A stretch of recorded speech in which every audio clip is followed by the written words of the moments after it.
అందరికీ నమస్తే. Welcome to my channel V for vocabulary in Telugu. మనం ఈరోజు మొదటగా లాస్ట్ వీడియోలో నేను మీకు ఇచ్చినటువంటి ఛాలెంజ్కి ఆన్సర్ నేర్చుకుందాం. నెక్స్ట్ ఈరోజు కొన్ని అడ్వాన్స్డ్ ఇంట్రెస్టింగ్ వొకాబులరీ నేర్చుకుందాం. ఫస్ట్ నేను మీకు లాస్ట్ వీడియోలో ఇచ్చినటువంటి ఛాలెంజ్ వచ్చేసరికి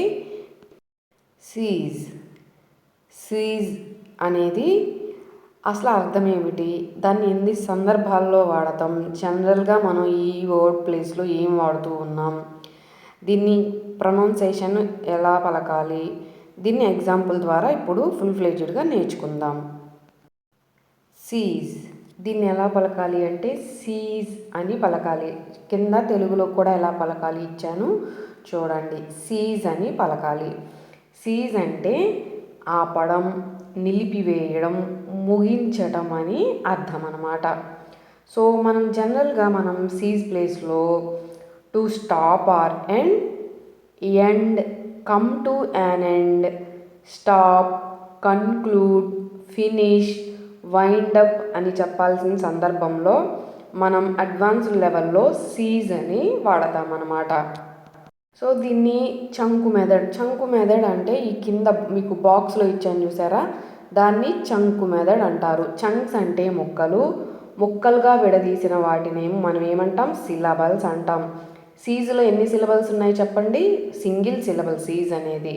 సో మనం ఎలాంటి కష్టమైన పదాన్నైనా, నోరు తిరగనటువంటి పదాన్నైనా ఈజీగా పలకటం కోసం, లేదా మనం ఇంగ్లీష్లో ఒక వర్డ్ని రాసేటప్పుడు మనం ఎలాంటి స్పెల్లింగ్ మిస్టేక్స్ లేకుండా రాయడం కోసం ఈ చంకు మెథడ్ అనేది మనకి చాలా యూస్ఫుల్ అవుతుంది. సో కొత్త వాళ్ళ కోసం మళ్ళీ రిపీట్ చేశాను. ప్రీవియస్ వీడియోలో చాలా డీటెయిల్ ఎక్స్ప్లెనేషన్ కూడా ఉన్నాయి, చూడండి కొత్త వాళ్ళు. సో ఎగ్జాంపుల్ ద్వారా మనం the factory seized operations last year. The factory seized, ED వచ్చిందంటే ఆల్రెడీ జరిగిపోయింది. So the factory seized operations last year. ఆ ఫ్యాక్టరీ గత సంవత్సర కాలం కార్యకలాపాలను నిలిపివేసింది. కొంతమంది ఇప్పుడు జనరల్గా కొన్ని ఫ్యాక్టరీలు పెట్టి కొన్నేళ్ళు రన్ చేసి లాస్ రావడం వల్ల, లేదంటే ఏదైనా ఇబ్బందుల వల్ల క్లోజ్ చేసి అంటే ఆపేస్తూ ఉంటారు కదా.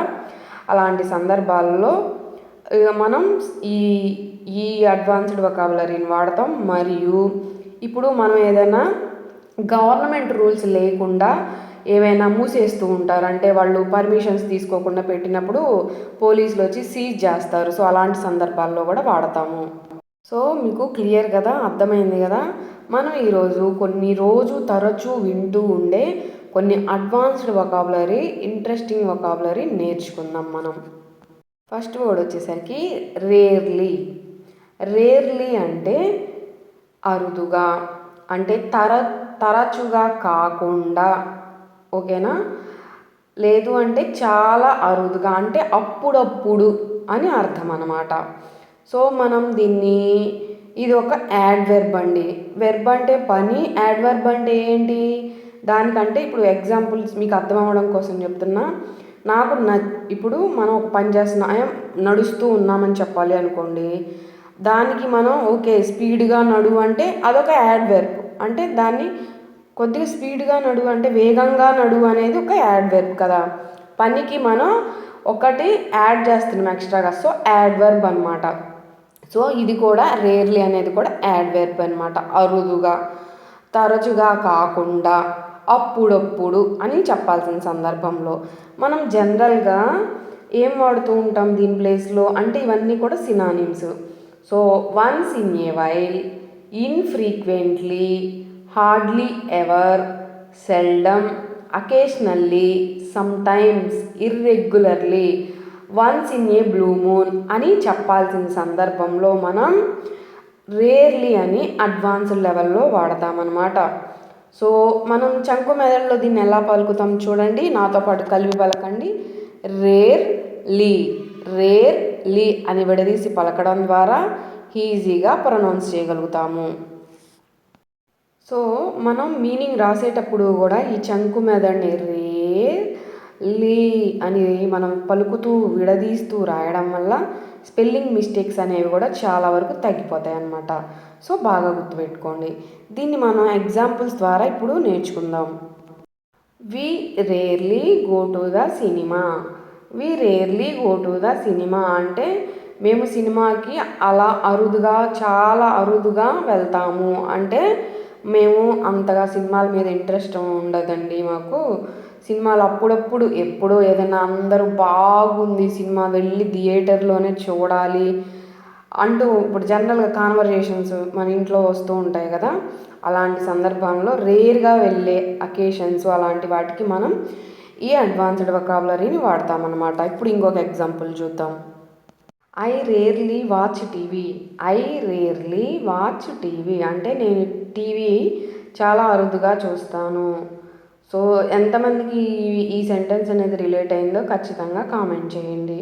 సో తక్కువగా, అరుదుగా, ఇలా అప్పుడప్పుడు అని చెప్పాల్సిన సందర్భంలో ఈ వొకాబులరీని అడ్వాన్స్డ్ లెవెల్లో చెప్తామన్నమాట.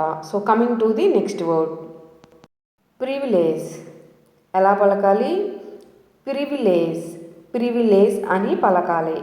ప్రివిలేజ్ అంటే ప్రత్యేక హక్కు, విశేషాధికారం, ప్రత్యేక గౌరవం, ప్రత్యేక అవకాశం, ప్రత్యేక సౌకర్యం.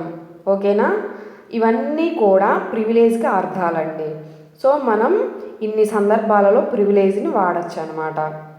సో ప్రివిలేజ్ అంటే a special right or an advantage. ఓకేనా?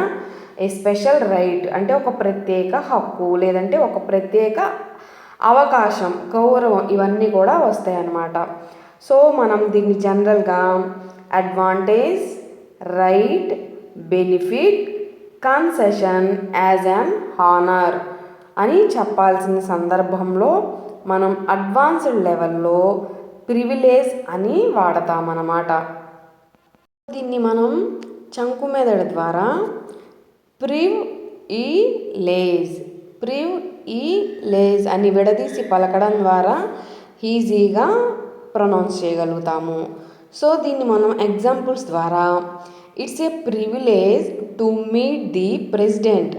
It's a privilege to meet the president అంటే రాష్ట్రపతిని కలవడం ఒక ప్రత్యేక గౌరవం. అంతే కదా, ఎంతో మనం ఏదో ఒక మంచిగా ఉంటేనే వాళ్ళు మనకి ఇన్వైట్ చేస్తారు, తెలుసు కదా. సో ఇంకొక ఎగ్జాంపుల్ చూద్దాం ఇప్పుడు. I privilege to be part of this project. ED వచ్చింది అంటే జరిగిపోయిందనమాట. ఐ ఫీల్, నేను ఫీల్ అవుతున్నాను ఏమని? ప్రివిలేజ్డ్, చాలా ప్రత్యేక గౌరవంగా ఫీల్ అవుతున్నాను. ఎందుకు?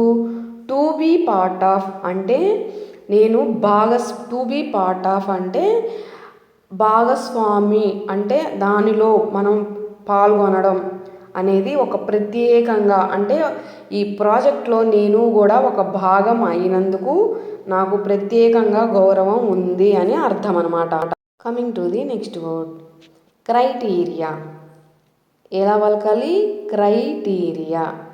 క్రైటీరియా అంటే ప్రమాణాలు, నియమాలు, నిబంధనలు, లేకపోతే లక్షణాలు, లేకపోతే గురుతులు, సూత్రాలు. ఓకేనా? అసలు మీకు సింపుల్గా మనకు అర్థమయ్యే భాషలో ఒక ఎగ్జాంపుల్ చెప్తాను.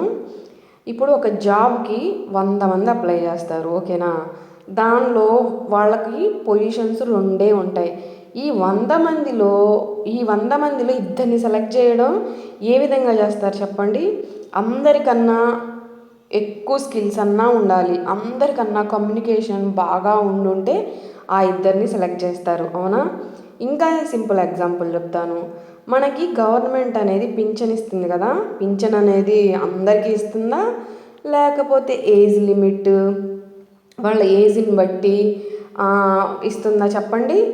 ఇదన్నమాట ప్రమాణాలు అంటే. ఇది అర్థమైంది కదా, నియమాలు, నిబంధనలు అని అర్థం అనమాట క్రైటీరియా. ఇప్పుడు మనం ఏదైనా గవర్నమెంట్ ఎగ్జామ్స్ రాస్తున్నప్పుడు బీసీ వాళ్ళకి ఇన్ని పోస్టులు, ఓసీ వాళ్ళకి ఇన్ని పోస్టులు, బీసీ వాళ్ళకి ఇంత కట్ ఆఫ్ అంటే 31 మార్కు వస్తేనే బీసీ వాళ్ళు పాస్ అయినట్టు, ఓసీ వాళ్ళకి ఇన్ని మార్కులు వస్తేనే, ఇట్లా కేటగిరీ వైజ్ మనల్ని విభజిస్తూ ఉంటారు కదా. దీనినే క్రైటీరియా అంటారు. బాగా అర్థమైంది కదా. సో దీన్ని మనం జనరల్గా basis, standards, norms, bench mark, test, measure, formula, scale, rules అని చెప్పాల్సిన సందర్భంలో అడ్వాన్స్ లెవెల్లో క్రైటీరియా అని వాడతామన్నమాట. ఇది చాలా ఇంపార్టెంట్, గుర్తుపెట్టుకోండి. అందుకనే మీకు నేను అన్ని ఎగ్జాంపుల్స్ చెప్పాను ఈజీగా అర్థం అవ్వడం కోసం. మనం చంకు మెథడ్ ద్వారా క్రైటీరియా అని విడదీసి పలకడం ద్వారా ఈజీగా ప్రొనౌన్స్ చేయగలుగుతాం. దీన్ని మనం ఎగ్జాంపుల్ ద్వారా the main criteria for this job or skills and experience. ఏమేమి ఉండాలి ఈ ఉద్యోగంలో? మనకు ఉద్యోగం రావాలంటే ఏమేమి ఉండాలి? ప్రధాన ప్రమాణాలు. మెయిన్ క్రైటీరియా అంటే ప్రధాన ప్రమాణాలు ఏమేమి ఉండాలి? స్కిల్స్ అండ్ ఎక్స్పీరియన్స్ అంటే ఎవరికైతే ఎక్కువ ఎక్స్పీరియన్స్ ఉండి ఎవరికైతే ఎక్కువ స్కిల్స్ నైపుణ్యాలు ఉంటాయో వాళ్ళకి ఈ జాబ్ వస్తుంది అన్నమాట. ఓకేనా? సో అర్థమైంది కదా క్లియర్గా, దాని అర్థం అది. ఇంకొక ఎగ్జాంపుల్ చూద్దాం. Good communication is one of the selection criteria. Good communication is one of the selection criteria అంటే మంచి కమ్యూనికేషన్ అంటే ఏంది? రోజు మనం ఇదే కదా, మనం ఇంగ్లీష్లో ఎందుకు నేర్చుకుంటున్నాం ఇంత? సో ఎవరికైతే మంచి ఫ్లూయెంట్ ఇంగ్లీషు, మనం వే ఆఫ్ టాకింగ్ కానీ వే ఆఫ్ ప్రొనౌన్సేషన్ కానీ ఎవరైతే స్మార్ట్గా బాగా మాట్లాడగలుగుతారో వాళ్ళని ఏ కంపెనీలోనైనా ఖచ్చితంగా సెలెక్ట్ చేస్తారు. ఇదే ఇక్కడ ఎగ్జాంపుల్ చెప్తున్నారు. మంచి కమ్యూనికేషన్ అనేది ఎంపిక ప్రమాణాలలో ఒకటి అని అర్థం అన్నమాట. సో మీకు క్లియర్ కదా, అర్థమైంది కదా. Coming to the next word, catalogue. ఎలా పలకాలి? క్యాట్లాగ్ అంటే ఇది ఖచ్చితంగా రోజు మనం వింటూనే ఉంటాం. క్యాట్లాగ్ పీసెస్ అంటూ ఉంటారు, క్యాట్లాగ్ అంటారు, లేదంటే ఆ క్యాట్లాగ్లో సెలెక్ట్ చేసుకోండి అంటూ ఉంటారు. మనం ఏదైనా ఇంటీరియర్స్కి వెళ్ళినప్పుడు, ఫర్నిచర్కి వెళ్ళినప్పుడు, ఏదైనా మనం క్లోత్ షాపింగ్కి వెళ్ళినప్పుడు క్యాట్లాగ్ పీస్ మేడం అంటూ ఉంటారు కదా. అసలు క్యాట్లాగ్ అంటే ఏంటి అంటే జాబితా, అంటే వస్తువుల వివరాలు ఉన్న ఒక పుస్తకం. ఇప్పుడు మనం ఒక దాని గురించి ఎక్స్ప్లెయిన్ చేసేటప్పుడు నేనే ఒక చిన్న కంపెనీ పెట్టాను అనుకోండి, నేను ఈ వస్తువులను అమ్ముతున్నాను, నా దగ్గర ఈ ప్రొడక్ట్స్ ఉన్నాయి అని మనం ఒక పుస్తకం రూపంలో, బొమ్మల రూపంలో దాని కింద పేరు ఇచ్చి అందరికీ అర్థమయ్యేలాగా ఇచ్చే ఒక పుస్తకాన్నే క్యాట్లాగ్ అంటాము, అంటే జాబితా. ఓకేనా? లేదంటే ఇప్పుడు ఎవరైనా సర్వీసెస్ చేస్తున్నారనుకోండి, ఇంతదాకా ఎందుకు, మనందరం హోటల్స్కి వెళ్ళి భోజనం చేస్తూ ఉంటాం కదా, మనకి మెనూ ఇస్తారు. ఆ మెనూ పక్కన వెజ్ వాళ్ళకి ఏమేమి ఐటమ్స్ ఉన్నాయి, నాన్ వెజ్ వాళ్ళకి ఏమేమి ఐటమ్స్ ఉన్నాయి, దాని పక్కన దానికి ఒక్కొక్క కాస్ట్ ఉంటుంది. అవునా కదా? ఎగ్జాంపుల్ ఇదే అనమాట, బెస్ట్ ఎగ్జాంపుల్. దానినే మెనూ అంటాము, క్యాట్లాగ్ అంటాము. ఏంటి? సో ఎవరైనా బిజినెస్ చేసేవాళ్ళు, మేడం మా దగ్గర క్యాట్లాగ్ బుక్ ఉంది, క్యాట్లాగ్ ఆన్లైన్ లిస్ట్ ఉంది, మీకు ఫార్వర్డ్ చేస్తున్నాం, దానిలో మీకు నచ్చిని సెలెక్ట్ చేసుకోండి అంటూ ఉంటారు కదా, దాన్నే క్యాట్లాగ్ అంటారనమాట. క్లియర్ కదా, అర్థమైంది కదా. జాబితా లేదంటే వస్తువుల వివరాల పుస్తకం, లేదు అంటే ఉత్పత్తులు లేదంటే సేవల వివరాలతో కూడినటువంటి బుక్ అని అర్థం. క్లియర్ కదా. క్యాట్లాగ్ అంటే మీకేం డౌట్ లేదు కదా. క్యాట్లాగ్ అనేది మనం నౌన్గా వాడతామండి, ఈవెన్ క్రైటీరియా కూడా నౌనే. ఓకేనా? సో మనం క్యాట్లాగ్ అని యూజ్ చేసే ముందుగా అసలు ఏం వాడేవాళ్ళం వచ్చేసేయండి. Categorise, classify, systemise, list, menu, record, register, file, log, check list అని వాడేవాళ్ళం అన్నమాట. సో మనం దీన్ని అడ్వాన్స్డ్ లెవెల్లో ఏం చేసేసాం, క్యాట్లాగ్ అని ఒక కొత్త రూపం ఇచ్చేసాం. సో మనం దీన్ని ఎగ్జాంపుల్స్ ద్వారా నేర్చుకోబోయే ముందుగా మనం దీన్ని ఎలా పలకాలి చంకు మెథడ్లో అనేది చూద్దాం. క్యాట్ లాగ్, క్యాట్ అ లాగ్, క్యాట్లాగ్ అని విడదీసి పలకడం ద్వారా ఈజీగా ప్రొనౌన్స్ చేయడంతో పాటుగా మనం తప్పులు లేకుండా స్పెల్లింగ్ అనేది కరెక్ట్గా రాయడానికి చంకు మెథడ్ అనేది ఉపయోగపడిద్ది. సో దీన్ని మనం ఇప్పుడు ఎగ్జాంపుల్ ద్వారా please check the catalogue before ordering. Please check the catalogue before ordering అంటే మీరు ఏదైనా ఆర్డర్ అంటే మీరు ఏదైనా కొనే ముందు ఆ జాబితాను కరెక్ట్గా పరిశీలించండి. ప్రైస్ కరెక్ట్ ఉందా, మీ బడ్జెట్లో మీరు పెట్టాలి అనుకున్న వస్తువే పెడుతున్నారా, మీరు ఏమేం కావాలనుకున్న క్వాలిటీస్ ఉన్నాయా అనేది ఆ క్యాటలాగ్లో ఉంటాయి అన్నమాట. సో క్లియర్ కదా. ఇంకొక ఎగ్జాంపుల్ నేర్చుకుందాం. The company sent me A catalogue of their products. The company sent me A catalogue of their products అంటే ఆ కంపెనీ సెంట్ అంటే ఆల్రెడీ జరిగిపోయింది. ఆ కంపెనీ నాకు వారి ఉత్పత్తుల జాబితాను పంపించింది. అంటే మనం ఏదైనా ఎంక్వైరీ చేస్తుంటాం కదా, ఫర్నిచర్ గురించో లేదంటే ఏదైనా ప్రోడక్ట్ గురించో, అప్పుడు ఇలా సెండ్ చేస్తూ ఉంటారనమాట. చూసుకోండి మేడం, చూసుకొని మాకు ఏది కావాలో రివర్ట్ బ్యాక్ చేయండి అని. ఓకేనా, క్లియర్ కదా, అర్థమైంది కదా. వీడియో కొద్దిగా లెంతీ అయిందండి, ఏమీ అనుకోవద్దు. ఇంత పెద్ద వీడియో పెట్టారు, ఎప్పుడు చూడాలి మేడం మీరు అని కొంచెం, ఎందుకంటే మల్టిపుల్ ఎగ్జాంపుల్స్ చెప్పాను, ఎందుకంటే అందరికీ అర్థం అవ్వాలి కదా. సో అర్థం చేసుకుంటారు అని అనుకుంటున్నాను.